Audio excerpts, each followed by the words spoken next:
Pag-usapan po natin itong nag-viral na 2-3 araw na hindi binanggit ni President Bongbong Marcos sa rally ng kanyang mga kandidato, alyansa para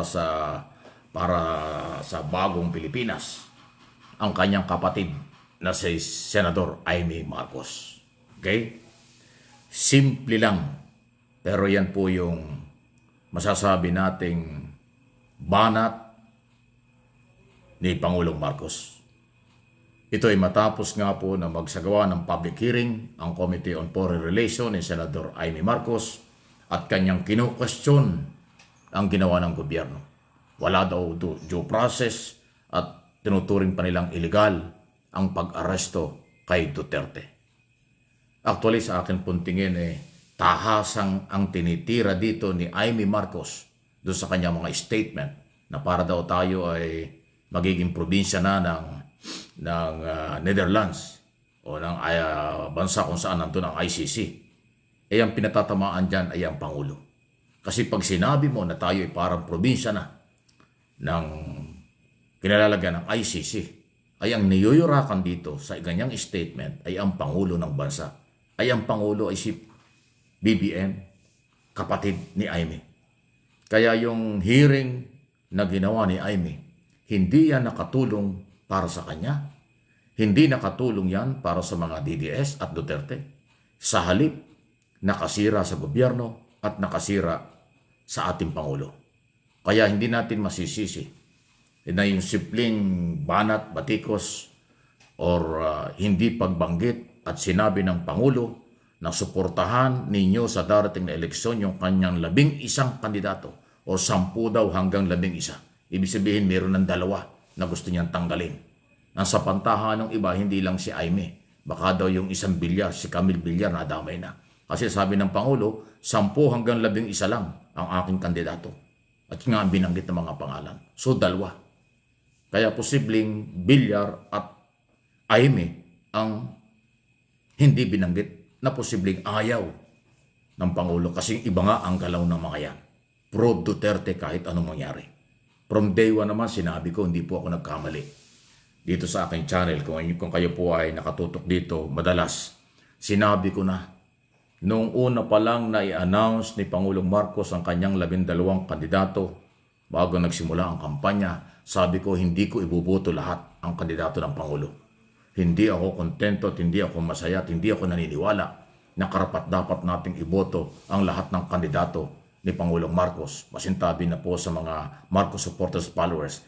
Kasi alam ko, yung iba ay napunta lang, nagbalingbing lang, nagsipsip lang, para lang humakasama sa team ng gobyerno para sa kandidato. Dahil may advantage ang kandidato ng administrasyon sa makinarya, manpower, pwede na rin siguro resources. So ngayon, doon sa akin sinabing hindi ko dapat iboto ang lahat, nagkatotoo na. Kasi ngayon pa lang, sinasabi ng Pangulo, 10 hanggang 11 lang ang dapat daw suportahan natin. Ako na naiwala ako, bawasan pa yan Meron pang ilan dyan na kasama ng Alyansa para sa Pagbabagong Pilipinas ang hindi pa rin pagkakatiwalaan. May pagka-Duterte pa rin ang dating. Okay? At kunwari lang yung mga yan ay sumasama dahil kampanya. Pero sila ay hindi rin sumasang-ayon sa ginawa ng administrasyong ito sa pagpapatupad ng warrant of arrest galing sa Interpol. Yan ang totoo. Kaya yung pitik, banat ng Pangulo, simple lang. Laban kay Amy, laban doon sa isang hindi nabanggit na pangalan, at siyempre, laban na rin yan doon sa mga iba pang natitira na baka malasado ang loyalty. Malabo ang loyalty kay Pangulong Marcos at sa administrasyon. Maging aral itong statement ng Pangulo sa kanyang rally na kanyang binabawasan na ang kanyang 12 senador. Doon sa mga nandyan pa na pinagdududahan. Malakas ang intelligence at counterintelligence ng Office of the President. Alam niya ang kakampi at hindi. Alam niya ang may loyalty at hindi. Kaya yung speech na yan ng ating Pangulo, hindi lang si Amy, hindi lang siguro si Camille Villar, maaaring meron pang iba na kandidato dyan. Ang nararamdaman ng Pangulo na hindi kanya. Nakakasama lang ngayon pero hindi pagkakatiwalaan. Yan po yung aking assessment at opinion sa nangyayaring ito. paninindigan ko, kailangan nating mamili ng kandidato galing sa iba't ibang partido. Di bali yung mga taga PDP laban identify kay Duterte, talagang hindi pwede isama yon. Ito lang hong ibang kandidato, ang dami. Merong taga Piklawan-Dilawan, merong Makabayan Group, napakarami ho. 60 plus yung mga kandidato eh. Ito, bibigyan ko kayo ng 2 tip. Sa tingin ko, pwede. Inaaral ko pa. Si Montemayor, doktor lawyer. Di ba, attorney? Dr. Montemayor. Isa po yan. Si Heidi Mendoza, na napakagaling na auditor. Na dating commissioner ng civil service ng commission ng audit, COA. Yan, 2 yan. Marami nagtatanong sa akin sino. 2 yan, pwede na. Si Pangilinan, pwede rin. Dahil abogado. Pangalawa, para meron hong itong si Pangilinan, pag nanalo yan, sigurado hindi yan papabor sa mga Duterte. Paninindigan niya kung anong ebidensya kanya mabasa dahil abogado yan eh. Kailangan natin sa panahon ito, mga abogado. Kaya nabanggit ko si Montemayor, doktor na lawyer pa. Ito naman si Heidi, kaya ako nababanggit kasi napakagaling pong auditor nito. May prinsipyo. Matapang na commissioner ng COA yan. At yung iba pang mga abogado. Kaysa sa doon sa ibang nagbalingbing lang, nagsipsip lang sa Malacanang, naging kandidato na. O yung galing mismo sa mga kandidato naman ng Duterte. Kasi napakahalaga po ng ating ihahalal ngayong Mayo.